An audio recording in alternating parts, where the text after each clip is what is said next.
कुकू के, क्योंकि कुकू के पास लड्डू लेने के लिए पैसे ना थे। कुकू, लड्डू खाओगे? क्या मीठा है? मैंने तो कभी नहीं खाया। अगर आपके पास पैसे हैं तो मुझे भी एक लड्डू ले दे। मैं तो मजाक कर रहा था, उल्लू बनाया, बड़ा मजा आया।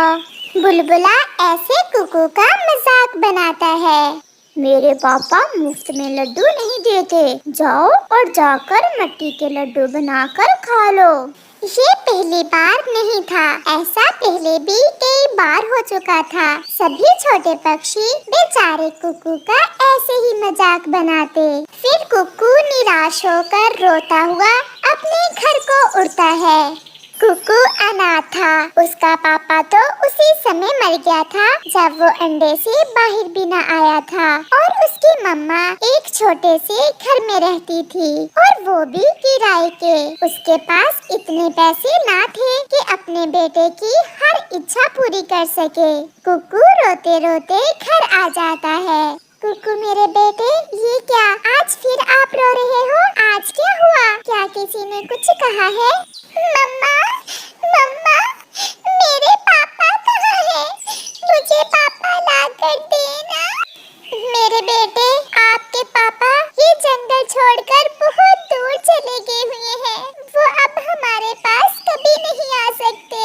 मम्मा, सब छोटे पक्षियों के पापा उन्हें पैसे देते हैं, उन्हें मिठाइयाँ लेकर देते हैं। आज फिर जग्गू और बुलबुले ने मेरा सबके सामने मजाक बनाया, तो आज फिर आप मिठाई की दुकान पर गए होंगे। मैंने कितनी बार आपको वहाँ जाने से मना किया है। बेटा, आपकी मम्मा के पास अभी पैसे नहीं है। इस महीने का किराया देकर मैं अपने बेटे को मिठाई ला दूंगी। ये सुनकर छोटा कुकू खुश हो जाता है। वो ये सब भूल जाता है कि ऐसा तो उसकी मम्मा उसे हर महीने कहती है, परंतु वो कैसे अपने बेटे को मिठाइयाँ लेकर देती। वो तो घर का राशन पानी ही बहुत मुश्किल से चला रही थी, ऊपर से घर का किराया भी देना होता।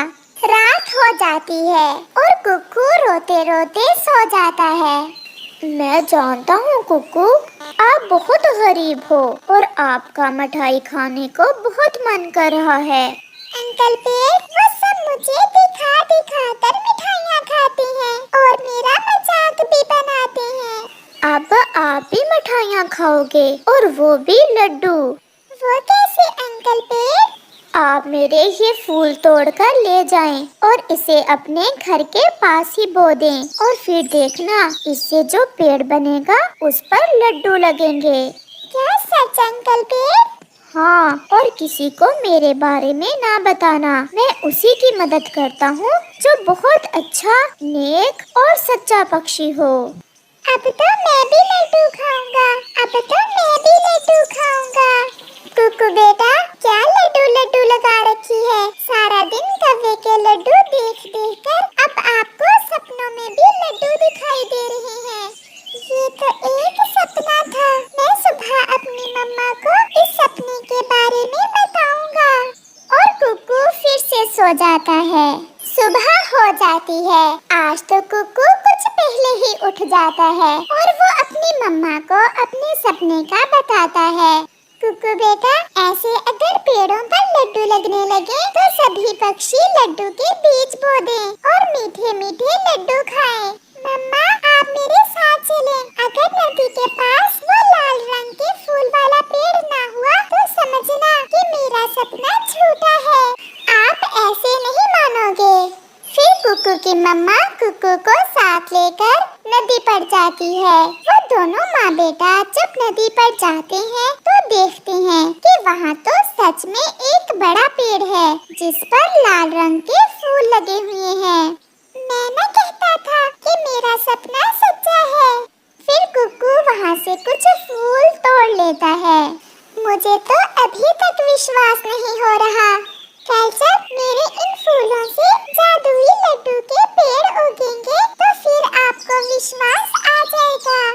ऐसे वो माँ बेटा लाल फूल लेकर घर वापस आते हैं। कुकू अपने घर के आंगन में वो जादुई फूल मिट्टी में दबाकर उन्हें पानी पानी डाल देता है। उसकी मम्मा थोड़ी दूर बैठे अपने बेटे को ऐसा करते देख मुस्कुरा रही थी।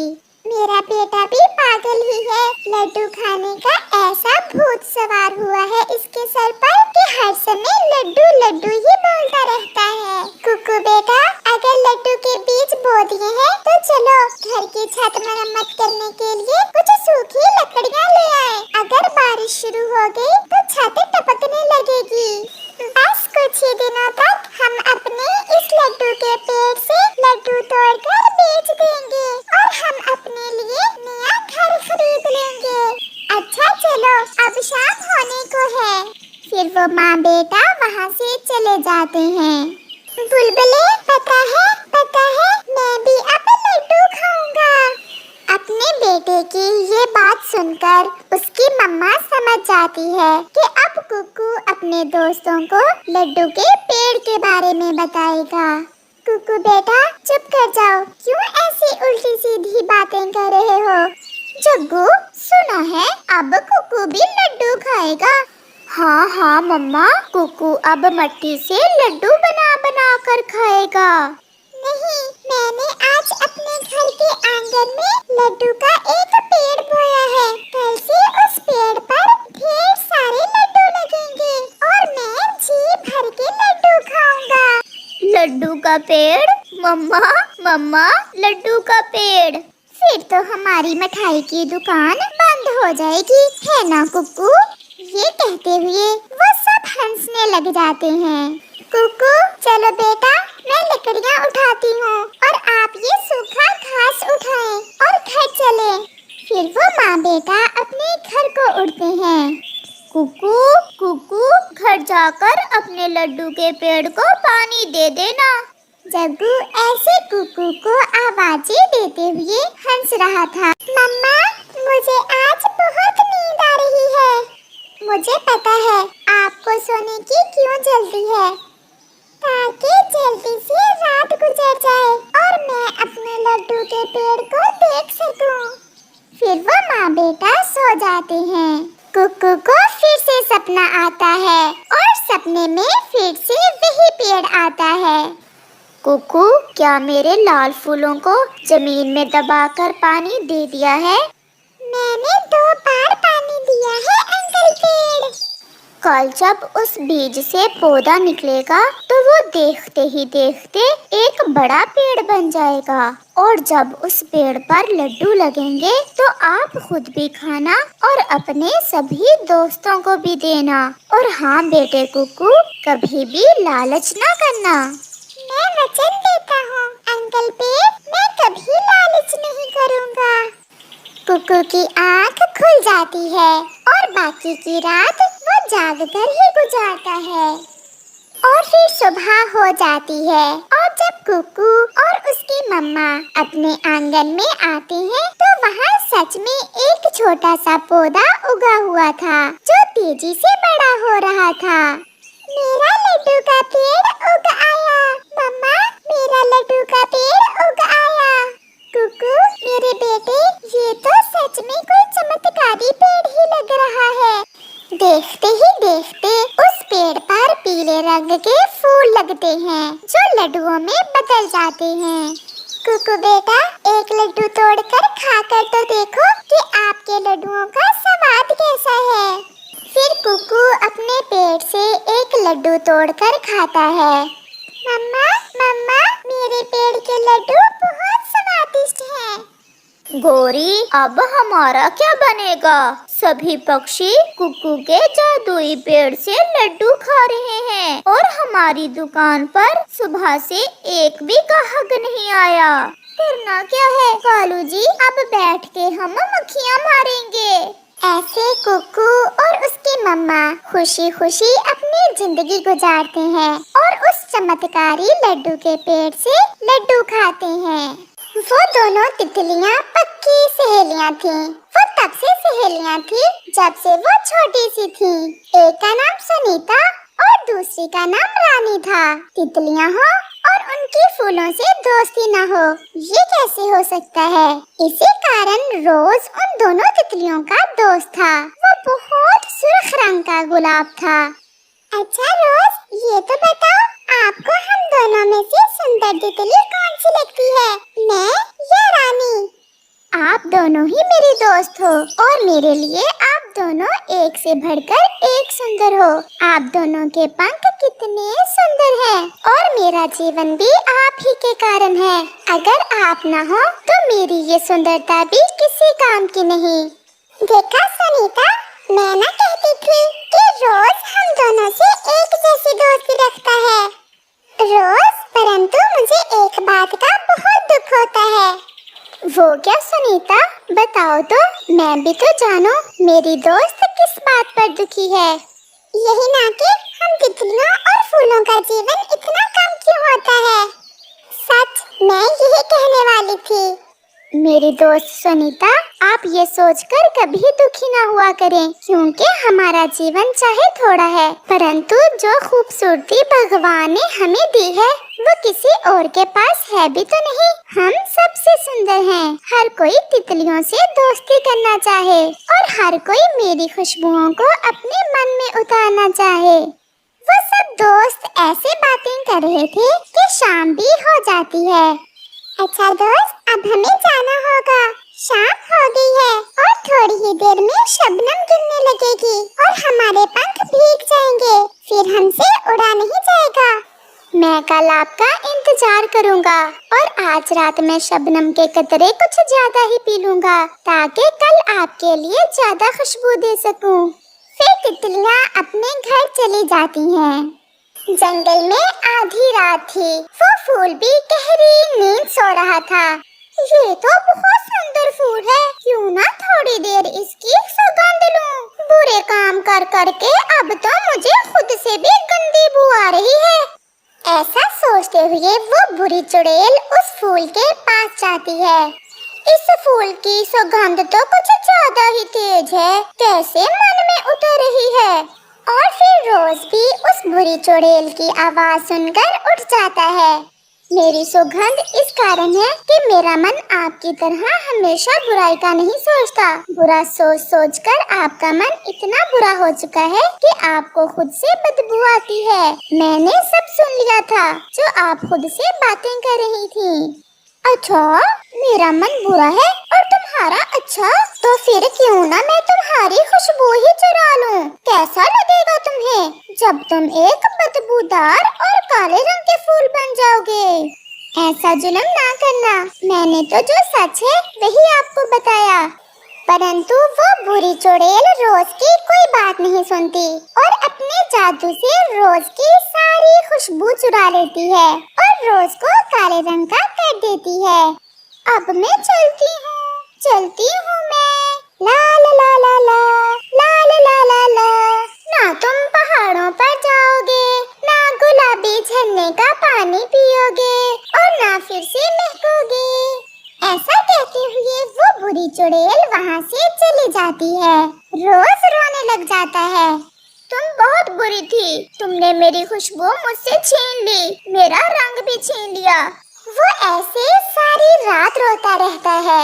दूसरे रोज मुंह अंधेरे ही रोज की दोस्त सहेलियां सुनीता और रानी जैसे ही अपने दोस्त रोज से मिलने आती हैं, तो वो अपने दोस्त का काला रंग देख हैरान हो जाती हैं। मैं कब से आपका इंतजार कर रहा था। रोज, ये क्या हुआ? आपका रंग भी काला हो गया है और बहुत बदबू बखेर रहे हो आप। ये सब कैसे हुआ? रात एक बुरी चुड़ैल आई थी और फिर रोज अपने दोस्तों को सारी बात बताता है। वो बुरी चुड़ैल हमेशा ऐसे बुरे काम करती है, परंतु आप दुखी ना हो। रोज, हम जाएंगे, हम पहाड़ों पर गुलाबी झरने का पानी लाएंगे आपके लिए, जिसे पीकर आप फिर से पहले जैसे सुंदर और खुशबूदार हो जाओगे। मुझे पता था कि मेरी दोस्त मेरे लिए ये सब करेंगी। आप हमारा इंतजार करना। ऐसे वो दोनों तितलियां अपने दोस्त के लिए पहाड़ों से गुलाबी झरने का पानी लेने चली जाती हैं। आज पहली बार वो अपने घर से ज्यादा दूर जा रही थी। उन्हें तो उस गुलाबी झरने का ये भी न पता था कि वो झरना कहाँ है। वो फिर भी उड़ती हैं। वो उड़ते उड़ते दूर निकल जाती हैं। रानी, हम किसी से दिशा का पूछ लेते हैं। अगर ऐसे ही उड़ती रही तो हम थक जाएंगी। पास में ही एक चिड़िया और कौवा बैठे हुए थे। वो दोनों वहाँ जाती हैं। चिड़िया और कौवे, क्या आप हमें बता सकती हैं कि पहाड़ों पर झरना कहाँ है जिसका पानी गुलाबी रंग का है?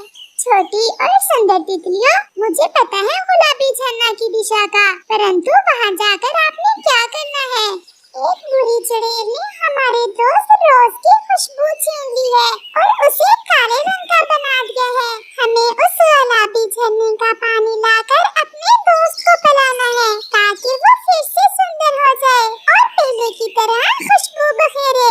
पागल तितलियाँ, क्या तुम पागल हो जो इतनी दूर जाओगी? तुम दोनों चलो मेरे साथ नदी पर। मैं तुम्हें एक दूसरे फूल से मिलाता हूँ जो अभी थोड़े दिन पहले ही खिला है और उसकी खुशबू भी बहुत ज्यादा है और रंग तो इतना सुर्ख है कि तुम देखकर हैरान हो जाओगी।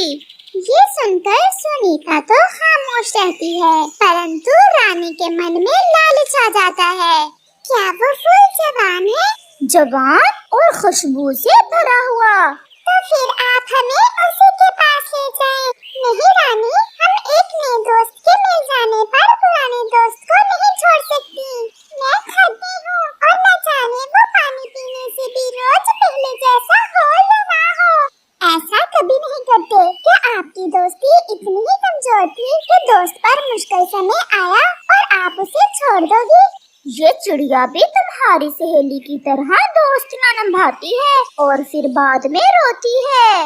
रानी तितली, आप चले मेरे साथ और छोड़े इन दोनों की बातें। नहीं रानी, क्या आप मेरी दोस्ती भी छोड़ दोगी? मुझे नया दोस्त मिल रहा है और वो भी मुफ्त में, तो मैं क्यों इधर उधर उड़ती फिरूं? ऐसा कहते हुए वो रानी तितली कौवे के साथ वहाँ से चली जाती है। सुनीता, आप चले मेरे साथ, मैं आपको गुलाबी झरने पर लेकर जाती हूँ। मुझे अपनी सहेली पर बहुत विश्वास था, वो तो मन की बहुत बुरी निकली और नए दोस्त के लिए मुझे भी छोड़ गई और रोज को भी। फिर चिड़िया उस सुनीता तितली को साथ लेकर गुलाबी झरने की तरफ जाती है। हेलो फूल जी, तुम्हारी दोस्त नीली तितली तुम्हें छोड़ गई थी ना? जरा देखो तो मैं किसे लेकर आया हूँ। आज से रानी तितली आपसे दोस्ती करेगी। मैं अकेला हो गया था, वो नीली तितली मुझे छोड़कर चली गई है। आज से मैं आपके पास ही रहूंगी और हमारी दोस्ती पक्की हुई। मैं अपना घर भी आपके पास ही पत्तों में बना लूं। चिड़िया और सुनीता तितली भी उड़ते उड़ते पहाड़ों पर पहुंच जाती हैं। चिड़िया एक पक्षी के पास रुकती है। पक्षी जी, हमें गुलाबी झरने पर जाना है। वो गुलाबी झरना जिसका पानी पीने से बुरी चुड़ैल का असर खत्म होता है। हाँ हाँ पक्षी जी, हमें उसी झरने पर जाना है। इस पहाड़ की दूसरी तरफ है वो झरना। आप उस झरने के पास में ही हो। वो फिर से उड़ती हैं। वो गुलाबी झरने पर पहुंच जाती हैं। चिड़िया, हमने कर लिया, हमने कर लिया। अब मैं अपने दोस्त रोज की खुशबू फिर से वापस ला सकूंगी। सुनीता, अब आप जल्दी से एक कतरा पानी का लें, कहीं ऐसा न हो कि वो बुरी चुड़ैल भी यहाँ आ जाए।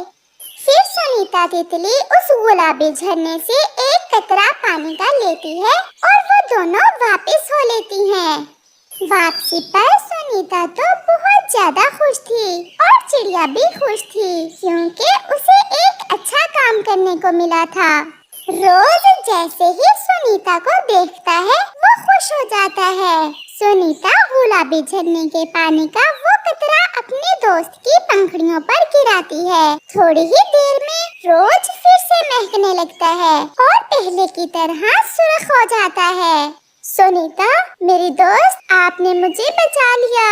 ये सब हमारी नई दोस्त चिड़िया के कारण हुआ है। अगर चिड़िया मेरे साथ ना जाती तो मैं ये सब ना कर पाती। चिड़िया, वो बुरी चुड़ैल बहुत बुरी है, उसने मुझे ऐसा कर दिया था। और सुनीता, रानी कहाँ है? रोज, उसे विश्वास न था कि आप फिर से ऐसे हो जाओगे, इसी कारण वो कौवे के साथ दूसरे फूल से दोस्ती करने चली गई। सुनीता और रोज, मेरी एक बात याद रखना, अच्छा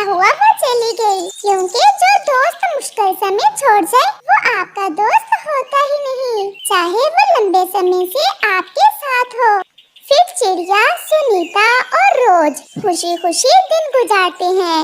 चिड़िया अपने दोस्तों के लिए संगीत गाती, रोज खुशबू बखेरता और सुनीता अपनी सुंदरता से अपने दोस्तों को खुश करती। इस कहानी से हमें सीख मिलती है कि हमें कभी भी मुश्किल समय में अपने दोस्तों को अकेले नहीं छोड़ना चाहिए।